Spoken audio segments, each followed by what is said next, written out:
Hello बच्चों, आप लोग कैसे हो। हम उम्मीद करते हैं कि आप लोग अच्छे ही होंगे। तो चलिए, हम लोग पढ़ रहे थे क्लास 10th का एनसीईआरटी मैथ आपका 1.2।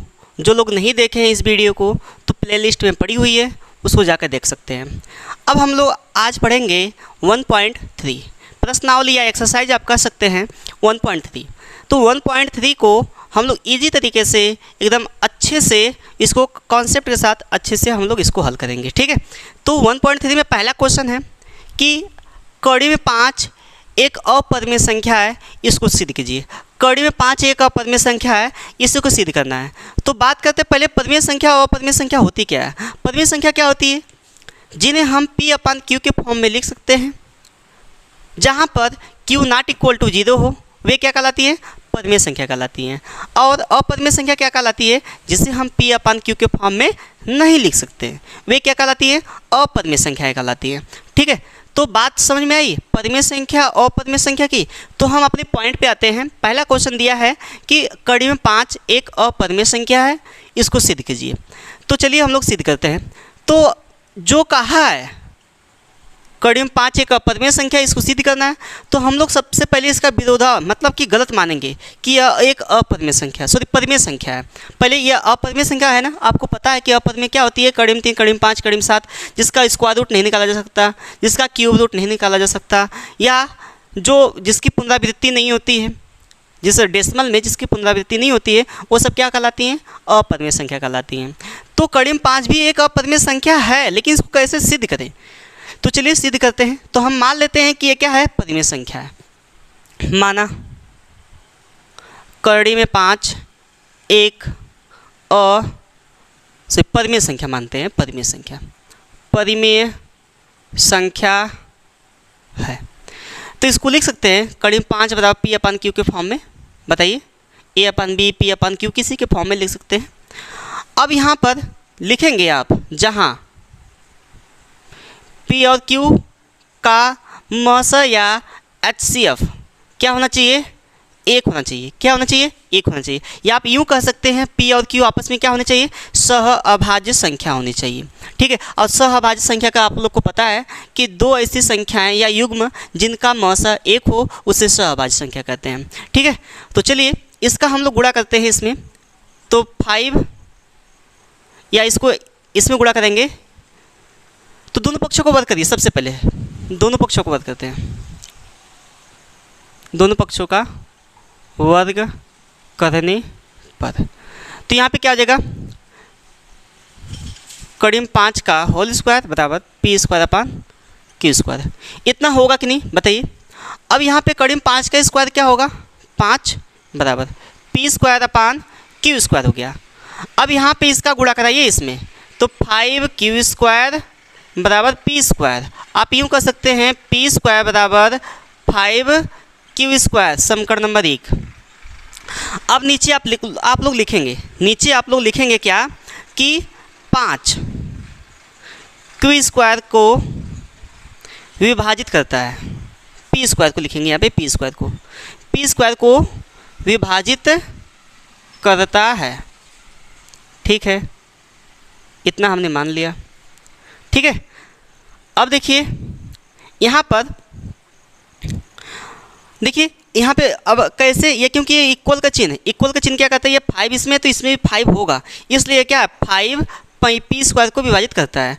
तो ये 5 जब P² को विभाजित किया है तो क्या P को विभाजित नहीं करेगा? लिखेंगे 5P को भी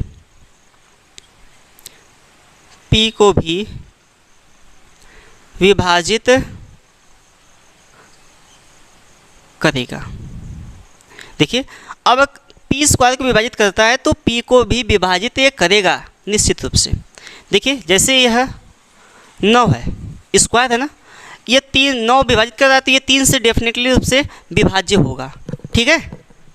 अब ध्यान दीजिए, अब क्या करें? अब जो यह है इसको मान लीजिए, यह है जो इसको मानिए कि P² बराबर, अब यहाँ पे कोई और संख्या मान लेते हैं, P बराबर ले लीजिए, P बराबर हम 5R ले लेते हैं। 5R 5A 5B कुछ भी ले सकते हैं आप, ठीक है। अब दोनों पक्षों का पुनः वर्ग करेंगे। यहाँ पे दोनों पक्षों का वर्ग करने पर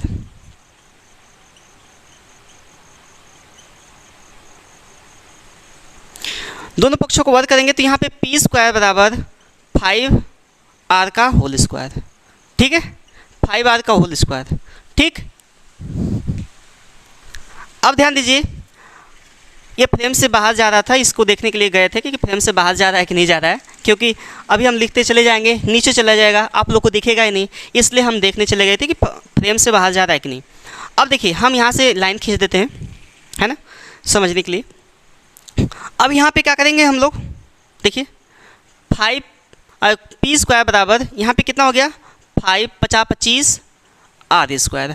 अब पी स्क्वायर का मान यहाँ से उठा कर रख देंगे, देखिए यहाँ पे समीकरण 1 से मान रखने पर पी स्क्वायर का मान समीकरण 1 से रखने पर, समीकरण 1 से रखोगे आप तो यहाँ पे कितना है 5q स्क्वायर बराबर 25 आर स्क्वायर। अब बताओ यह q स्क्वायर जो 5 को विभाजित करेगा कि नहीं करेगा, बताओ। 5 लिखेंगे, 5q स्क्वायर को विभाजित करता है, तो 5q को भी विभाजित करेगा, विभाजित करेगा,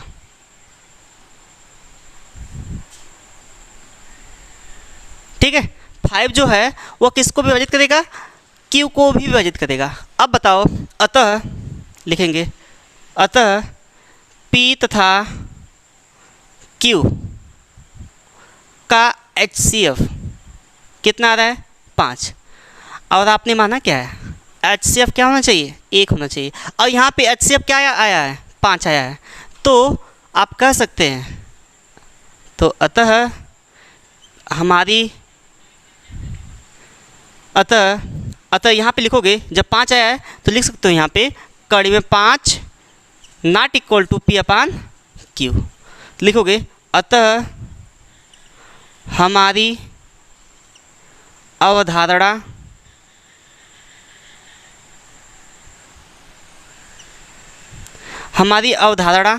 गलत साबित हुई। हमारी अवधारणा, आप कह सकते हैं कि हमारी अवधारणा विरोधाभास है,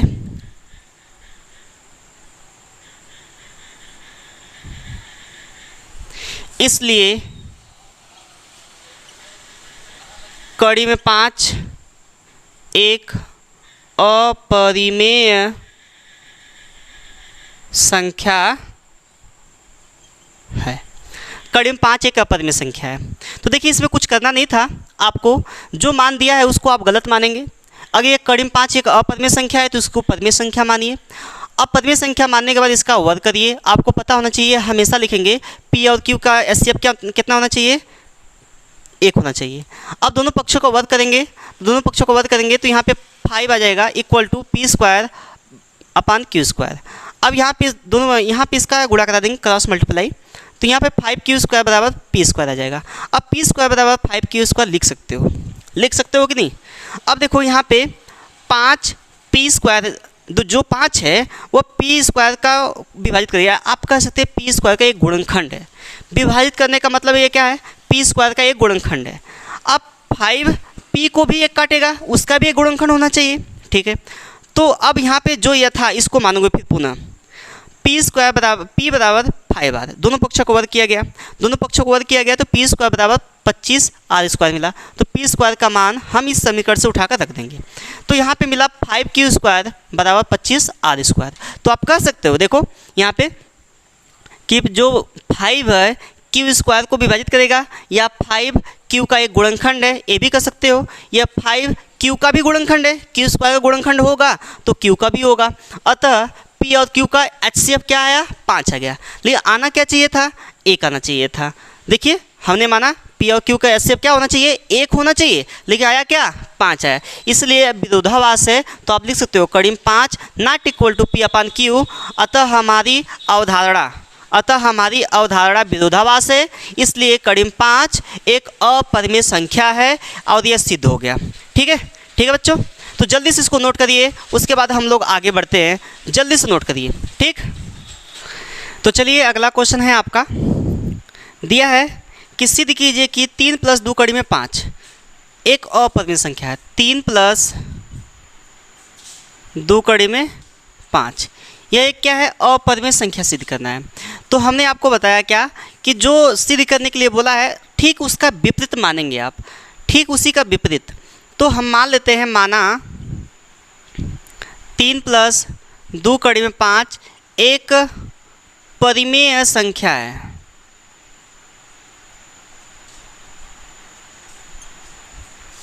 ठीक है, यह आपने मान लिया क्या है, परिमेय संख्या है।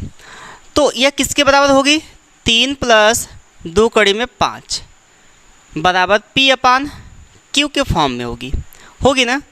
तो जहाँ पे आप लिख सकते हैं, जहाँ P और Q का HCF क्या होगा, 1 होगा। क्या होगा भाई, 1 होगा। अब देखो बच्चे, हमको क्या करना है कि जो परिमेय संख्या है हम परिमेय संख्या की तरफ लेकर जाएंगे। ये आपकी क्या है, P 3 आपकी परिमेय संख्या है, इसको परिमेय संख्या की तरफ लेकर जाइए। ये आपकी परिमेय संख्या है, 2 भी आपकी परिमेय संख्या है, इसको भी लेकर जाएंगे। केवल कड़ी को एक तरफ छोड़ देंगे तो मिलेगा यहाँ पे 2 कड़ी में 5 बराबर P/Q - 3 कड़ी में 5 बराबर, ये क्या हो गया, P/Q। यहाँ पे 2 नीचे भेज देंगे, 1/2 हो जाएगा -3। ये हुआ ना। अब यहाँ पे आप देखिए, आपको पता है पीछे वाले में भी हमने सिद्ध किया कि क्या कड़ी में 5 आपकी एक अपरिमेय संख्या है। तो कहेंगे हम जानते हैं कि कड़ी में 5 एक अपरिमेय संख्या है। कड़ी में 5 एक अपरिमेय संख्या है, तब कड़ी में 5 ≠ 1/2 P/Q - 3, या 2 का आप अंदर गुणा भी करा देंगे तब भी आपका सही हो जाएगा, कोई दिक्कत नहीं है। तो कड़ी में 5 ≠ 1/2 P/Q - 3, ये इसके बराबर नहीं होगा। तो आप कह सकते हैं, अतः हमारी अवधारणा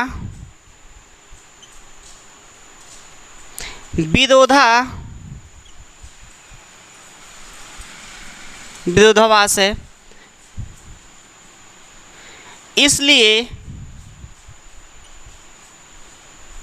इसलिए कौन सी संख्या थी, ये पूरा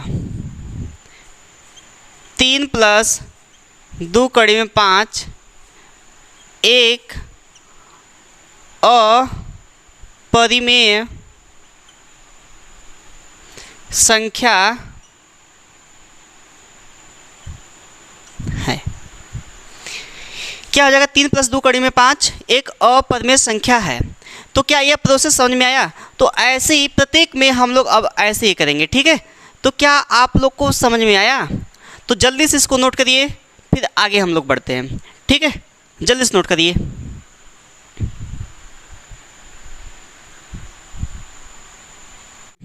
पहला क्वेश्चन है, सिद्ध कीजिए कि निम्नलिखित संख्याओं का परिमेय अपरिमेय संख्या है। जो भी यहाँ पर है इसको सिद्ध करना कि ये सब क्या है, अपरिमेय संख्या है। तो पहला क्वेश्चन है आपका, स्क्रीन पे दिख रहा होगा आपके कि 1/2 1/2 इसको सिद्ध करना है आपको कि यह अपरिमेय संख्या है। तो चलिए सिद्ध करते हैं। आप मानिए, सबसे पहले आप क्या करेंगे, मानेंगे। माना 1/2 एक परिमेय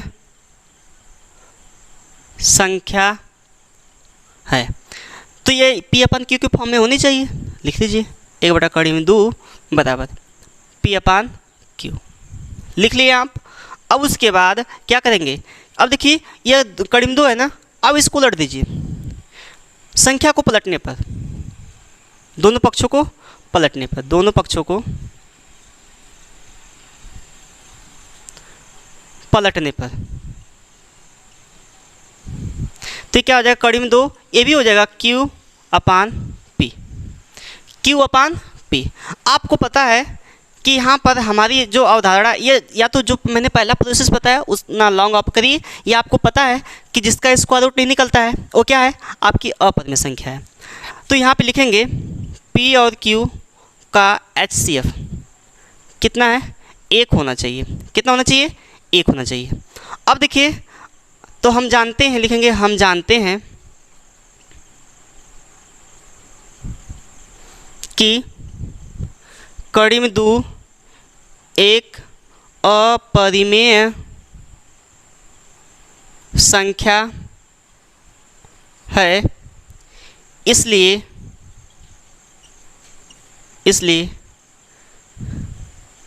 या है हटा दीजिए, इसलिए या ये चिन्ह लगा दीजिए, इसलिए कड़िमद्दू not equal to Q upon P, not equal to Q upon P। तो अतः लिखेंगे, अतः हमारी अवधारणा, हमेशा लिखेंगे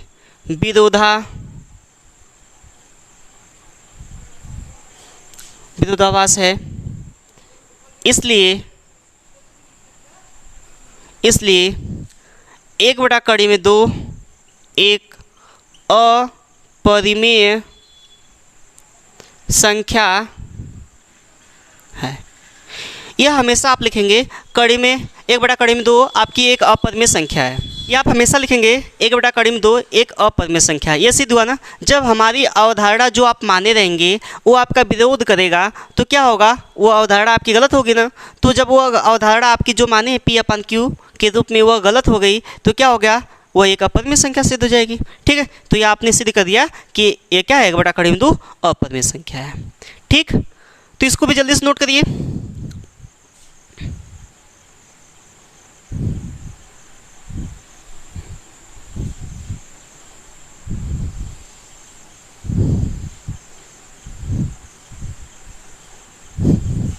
दूसरा क्वेश्चन है आपका, इसमें 7 कड़ी में 5। दूसरा क्वेश्चन है 7 कड़ी में 5। 7 कड़ी में 5 आपको सिद्ध करना है कि यह अपरिमेय संख्या है। तो फिर वही पुनः मानेंगे, 7 कड़ी में माना, लिखोगे यहाँ पे माना 7 कड़ी में 5 एक परिमेय संख्या है। तो लिख सकते हो 7 कड़ी में 5, फिर पुनः लिखोगे किसके बराबर, P अपान Q के बराबर लिखोगे ना। अब यहाँ पे लिखोगे कि P और Q का HCF क्या है, कितना होना चाहिए, 1 होना चाहिए। या उसका कह सकते हैं कि जो मसा है उसका क्या होना चाहिए, 1 होना चाहिए। ठीक है, अब देखिए यहाँ पर, अब देखो हमको ये क्या है, 7 आपकी परिमेय संख्या, लेकिन कड़ी में 5 आपकी क्या है, अपरिमेय संख्या है। तो परिमेय संख्या को परिमेय संख्या की तरफ भेजिए तो कितना हो जाएगा, कड़ी में 5 बराबर P अपान 7Q। ये हो गया। आपको पता है कि कड़ी में 5 आपकी एक अपरिमेय संख्या है, तो लिखोगे आप माना, हम जानते हैं, लिखोगे हम जानते हैं कि कड़ी में 5 एक अपरिमेय संख्या है। हम जानते हैं कि कड़ी में 5 एक अपरिमेय संख्या है, अतः कड़ी में 5 not equal to P upon 7Q। ये इसके बराबर नहीं हो सकता, क्योंकि कड़ी में 5 एक अपरिमेय संख्या है, वो परिमेय संख्या के बराबर नहीं हो सकता। ठीक है, तो यह क्या हो गया, हमारी अवधारणा क्या हुई, गलत साबित हुई, विरोधाभास कर रही है, क्योंकि आपको परिमेय संख्या माने हैं, यहाँ पे परिमेय संख्या नहीं आ रहा है, इसलिए विरोधाभास है। तो लिखोगे अतः हमारी अवधारणा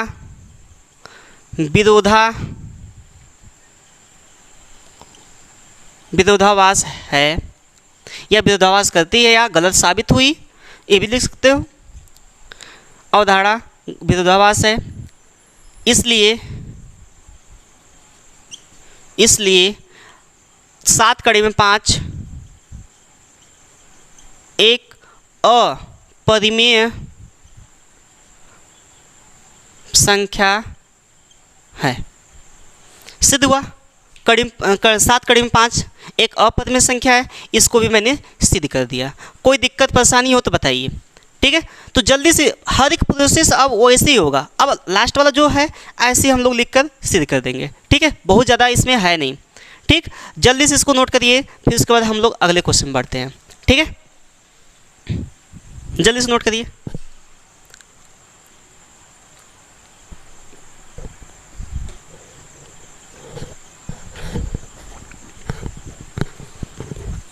हो गया, चलिए।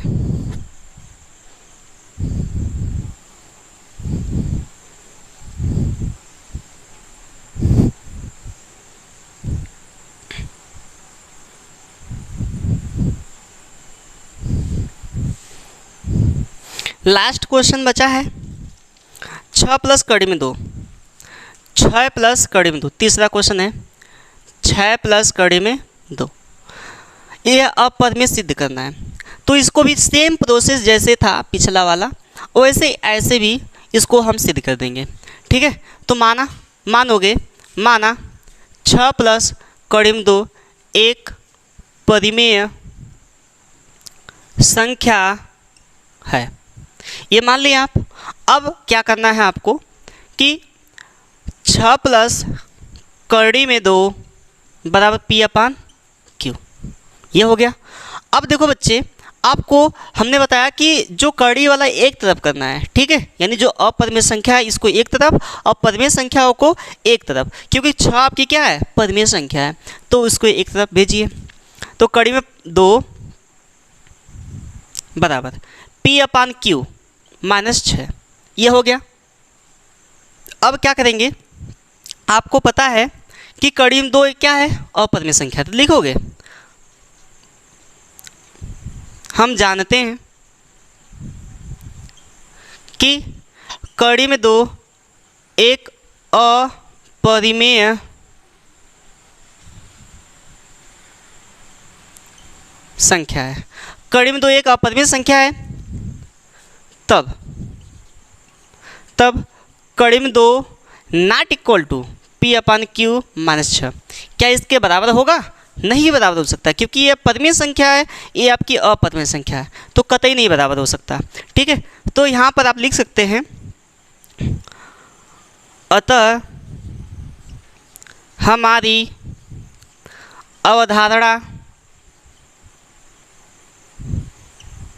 विरोधाभास है,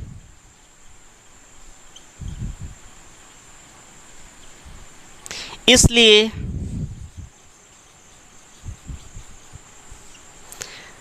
कितना था, 6 प्लस कड़ी में 2 एक अपरिमेय संख्या है। देखिए, है नहीं जी, कितना आसान था कि ये भी सिद्ध हो गया क्या, 6 प्लस कड़ी में 2 एक आपकी अपरिमेय संख्या है। ठीक है बच्चे, कोई दिक्कत हो तो आप लोग बताइए, और कमेंट बॉक्स में आप लोग ज़रूर बताइए कि कैसा लगा।